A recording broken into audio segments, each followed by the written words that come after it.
எனக்கு உண்மைக்குமே பேச முடியலை. என்னன்னா, நான் எனக்கு ஒரு கில்ட் இருக்குது. ஆம், நான் நாள் போகலாம் அப்படின்னு ரொம்ப பிளான் பண்ணிட்டு இருந்தேன். அப்புறம் இல்லை, அடுத்த நாள் போயிட்டு பார்க்கணுன்னு. எனக்கு உடம்பு ஏதோ தெரியல, பிபி ஜாஸ்தியாகி உடம்பு நடுங்குது, ஏனோ தெரியலை. எனக்கு இன்னும் அந்த நடுக்கம் இருக்குது, பயம் இருக்குது. அதனால நான் அவரை போய் பார்க்க விரும்பலை. என் மனசில் அவர் எப்படி பதிஞ்சிருக்காரோ அந்த பதிவு அப்படியே இருக்கட்டும். ஏன்னா அந்த பதிவோட நான் போகிற வரைக்கும் அப்படி இருக்கணும். அதை பார்த்து நான் ரொம்ப டிஸ்டர்ப் ஆக வேணாம் அப்படின்னு நான் நினச்சிருந்தேன். அதனால் எனக்கு ரொம்ப கில்ட்டி இருக்குது நான் போகாததுக்கு. அதை நான் வெளிப்படையாக சொல்கிறேன். ஸோ இங்கே வந்து ஒரு குரூப் வந்து திரைப்படக் கல்லூரியில் வந்து குரூப்பாக சேருவோம். ஒவ்வொரு டைரக்ஷன் குரூப், சினிமாட்டோகிராஃபி குரூப் எல்லாம். ஸோ செல்வா, ஆபா, பன்னீர், ராஜா ரவி எல்லாம் இந்த குரூப்போட தான் எனக்கு கனெக்ஷன் இருந்தது ரொம்ப க்ளோஸாக. ஸோ திரைச்சிப்பி மூலமாக நான் வந்து ஊமை விழிகள் படத்தில் ஒரு ரோல் பண்ணேன். அந்த படத்தில் நான் அவரை பார்க்காட்டியும் இப்போ அதெல்லாம் நினச்சி பார்க்கும்போது என்னோடய ஆரம்ப படம் வந்து ஊமை விழிகள் ஆரம்பித்தது. ஸோ அதுக்கு இயக்குனர் அரவிந்த், சின்னா, நான் சின்னான்னு சொல்ல விரும்புகிறேன். சின்னா எல்லாருக்குமே நன்றி. ஸோ என்னோடய பயணம் வந்து ஃபஸ்ட்டு விஜயகாந்த் சாரோட தான் ஆரம்பிச்சது. அதுக்கப்புறம் நான் அவரோட 4 படம் பண்ணியிருக்கேன். அதில் முக்கியமாக ரமணா வந்து எனக்கு ஒரு பெரிய இடத்த எடுத்து கொடுத்துச்சு. முதல்வன் படம் பண்ணது ஒரு வகையான கதையாக இருந்தாலும் எல்லோரும் நான் வெளியே போகும்போது முதல்வன் அம்மா, ரமணன் அம்மான்னு தான் சொல்லுவாங்க. அந்த காலத்தில் எனக்கு யாருக்குமே என் பேர் தெரியாது.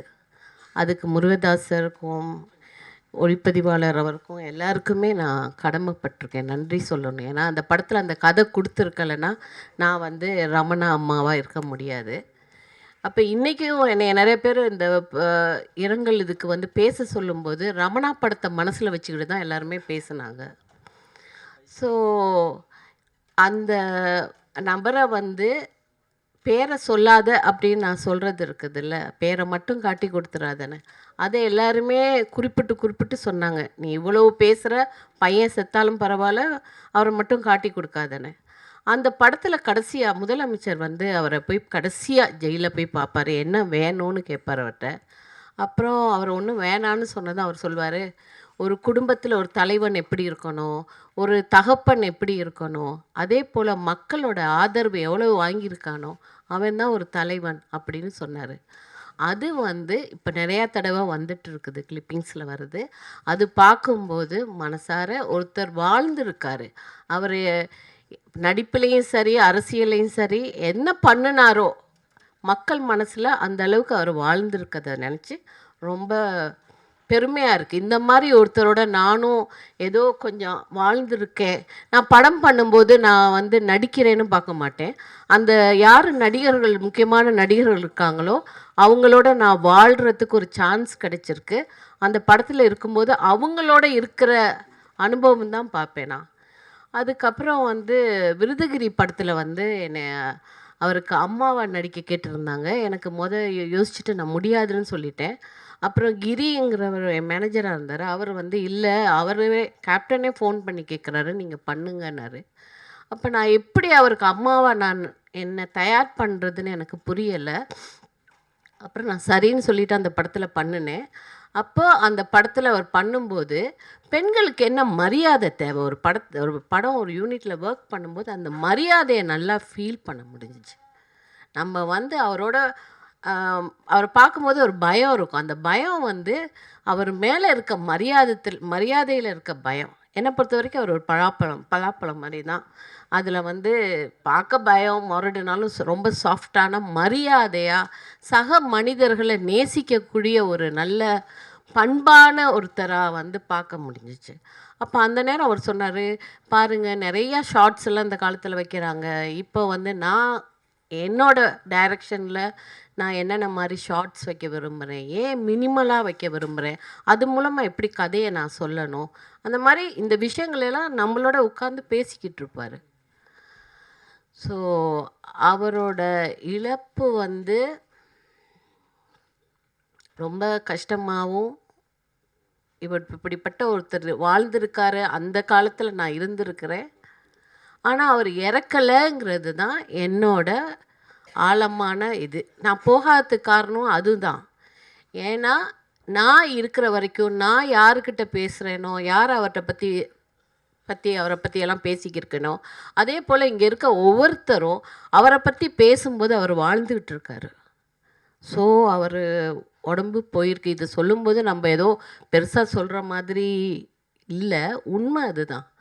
அவர் போனாலும் அவர் நம்ம மனசில் எப்பயும் அவர் ஒரு நல்ல மனிதர் அப்படிங்கிற ஒரு இதில் வந்து எப்பயும் நம்மளோட இருந்துகிட்ருப்பார். ஸோ நம்ம நேற்று ஒரு கேள்வி கேட்டாங்க, இளைஞர்களுக்கு என்ன சொல்கிறீங்க, சும்மா அந்த நியூஸில் கேட்குற கேள்வி. நான் சொன்னேன், நம்ம ஃபஸ்ட்டு அவர் எவ்வளோ தோல்விகளை சந்திச்சிருக்காரு, அந்த தோல்விகளிலிருந்து இந்த நிலைமைக்கு வர்றதுக்கு அவர் எவ்வளோ பாடுபட்டிருக்காரு, அப்புறம் அதே நேரம் எவ்வளோ மக்களுக்கு வந்து துணையாக இருக்கிறாரு அப்படிங்கிறது. ஸோ நம்ம மாணவர்கள் நம்ம எல்லாருமே இங்கேருந்து போகிறோம். இன்றைக்கி ஒரு நமக்கு அங்கீகாரம் ஒன்று இருக்குது.